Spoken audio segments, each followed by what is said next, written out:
ढुङ्गाको माउ कुटेर सबै बच्चा बनाइरहेको त के गरेको होला हेर्नु परै के त छोरा तिमीहरू के त एकछिन नकुटाके पछाडि ढुङ्गाले लाग्छ नि त ठेला उठ्छ पछाडि के त मर्यौ हाँसेर आमै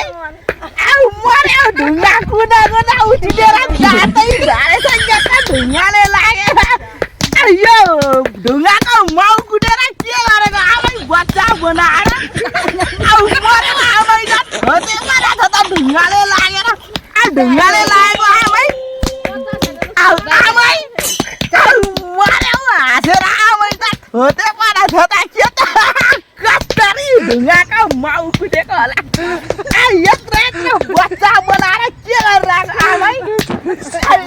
छ्या नभन न तिमीलाई हावा मरिहरू कराउँछ के त खैके म त आमैसँगै के त मर्यो हिक्को रुखबाट झरेर राम आमै सानो सानो जङ्गल त यसले नै बोकेर आएको रहेछ नि त नचलानु तेरो जस्तो कपाल सबैको हुँदैन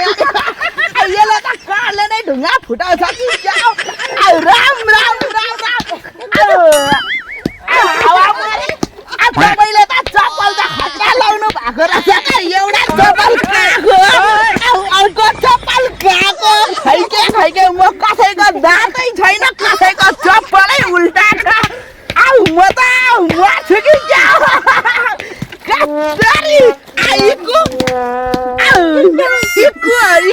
मेरा सुन्तली छिटो झिक्को क्या त टिङटाङ कसरी गरेको यस्तो त आमै बेसी नहाँस के त भित्रको मुटो फुट्दै मुखमा निस्क्यो भने त खतमै हुन्छ त खालि माछा चलाउनु मात्रै छ यता आइज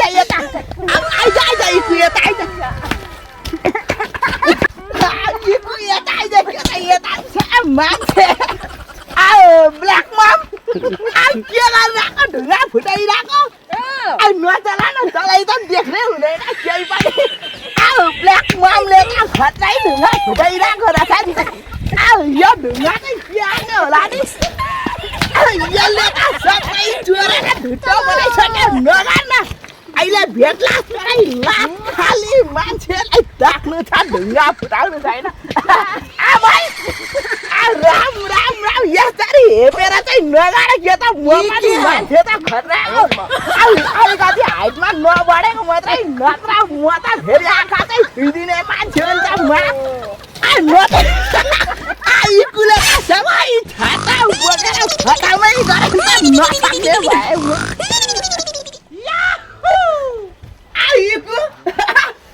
आज तँलाई म मेरा सन्धीको घर देखाउँछु क्या त बिस्तारी हिँड्न बिस्तारी अहिले अग्राटको मुढामा ठोकेर मर्ला चाहिँ फेरि सन्धी त यहीँनिर छ नि त सन्धी ढोकाले सन्धी त बोल्दैन के चाहिँ गर्ने होला नि नचला न अहिले त मार्ला नि फेरि मार्ला सन्धी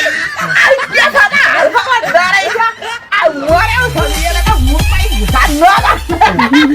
के गरिरहेको सन्धी ढोकाले भन्दा सकिँदैनको बोल्दैन त सन्धी त सन्धी बोल्दैन त म के हाल्ने बोल्दा